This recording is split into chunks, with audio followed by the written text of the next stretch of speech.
যে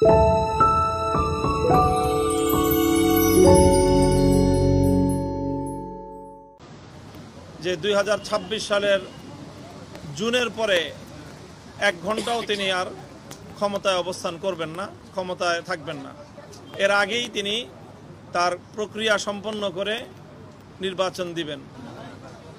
আমরা বর্তমান পরিস্থিতি, বিশেষ করে গত 3-4 দিন যাবৎ বাংলাদেশের রাজনীতিতে যে এক ধরনের অস্থিরতা, জনমানুষের মধ্যে যে উৎকণ্ঠা বিরাজ করছে, সেই জায়গা থেকে আমরা প্রধান উপদেষ্টাকে অনুরোধ করেছি যে কোনো অবস্থাতেই পরিস্থিতি যাই হোক না কেন তিনি যেন মাঝপথে হাল ছেড়ে না দেন।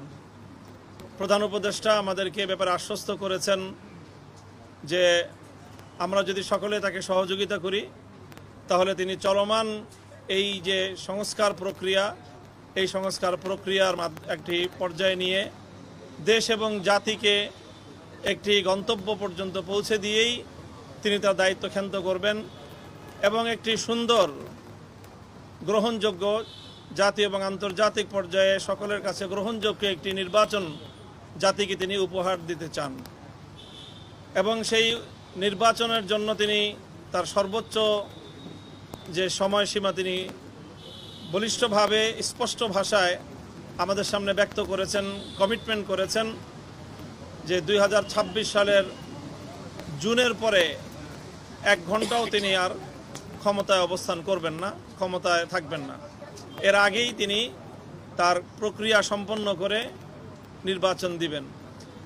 আমাদের পক্ষ থেকে আমরা 3টি বিষয়কে গুরুত্বের সাথে উপস্থাপন করেছি। একটি হলো যে চলমান সংস্কার প্রক্রিয়া, এটা এই পর্যন্ত আমরা বলেছি যে এখনো পর্যন্ত সরকারের পক্ষ থেকে সংস্কার কার্যক্রমের কাঙ্ক্ষিত মানের কোনো অগ্রগতি আমরা দেখতে পাইনি।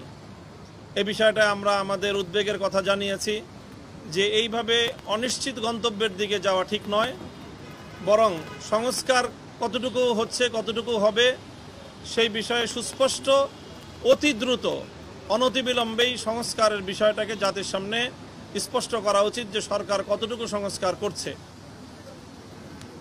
এরপরে হলো যে বিগত যে ফ্যাসিবাদী আমলে যেই হত্যাকাণ্ডগুলো সংগঠিত হয়েছে, শাপলা চত্বর থেকে নিয়ে শুরু করে জুলাই বিপ্লব পর্যন্ত, এই সকল হত্যাকাণ্ডের জন্য দায়ী প্রধান আসামিদেরকে, ফ্যাসিবাদী শেখ হাসিনা সহ তার প্রধান সহযোগীদের অন্তত নির্বাচনের আগে একটা নির্দিষ্ট একটা মেয়াদে, নির্দিষ্ট একটা উন্নতি, যেটাকে দৃশ্যমান একটা অগ্রগতি আমরা বলতে পারি, সেটা যেন সম্পন্ন হয়।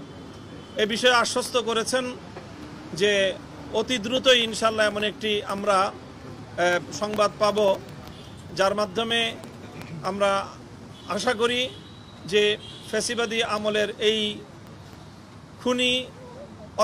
খুনি হত্যাকারীদের অন্তত 2-4টা মামলায়ও বিচার কার্যক্রম সম্পন্ন হবে এবং অনতিবিলম্বে তার ট্রায়াল শুরু হবে এবং সেই ট্রায়ালের মাধ্যমে সেই বিচার সম্পন্ন হবে।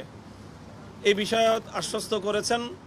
আর একটা বিষয় অত্যন্ত বলিষ্ঠতার সাথে তিনি বলেছেন যে করিডোর এবং বন্দর ইস্যুতে দেশ এবং জাতির স্বার্থ বিরোধী কোনো কার্যকলাপ অন্তত তার দ্বারা সম্পন্ন হবে না।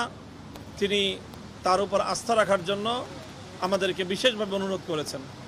আমরা বলেছি যে এই সকল বিষয়ে, বিশেষ করে করিডোর ইস্যুতে, বন্দর ইস্যুতে, আন্তর্জাতিক যেই ইস্যুগুলো রয়েছে সেখানে যেন সকল রাজনৈতিক দলগুলোকে সম্পৃক্ত করে সেই বিষয়ে রাষ্ট্র এবং সরকার তার সিদ্ধান্ত গ্রহণ করে এবং পলিসি মেনটেন করে।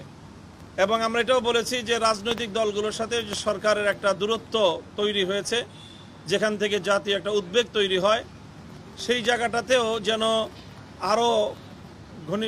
আরও বেশি পরিমাণ এবং আরও ঘন ঘন রাজনৈতিক দলগুলোর সাথে যেন প্রধান উপদেষ্টার সরাসরি অন্তর্ভুক্তিমূলক এরকম বৈঠক এবং আলাপ আলোচনা হতে পারে, সে বিষয়টাও তিনি বিশেষভাবে আন্তরিকতার সাথে নিয়েছেন। আর আমাদের বিশেষ দলীয় একটা বিষয় ছিল হেফাজতে ইসলামের মামলাগুলো প্রত্যাহারের বিষয়ে আমরা বিগত মে মাসের 3 তারিখ মহাসমাবেশ থেকে 2 মাসের একটা আলটিমেটাম দিয়েছিলাম।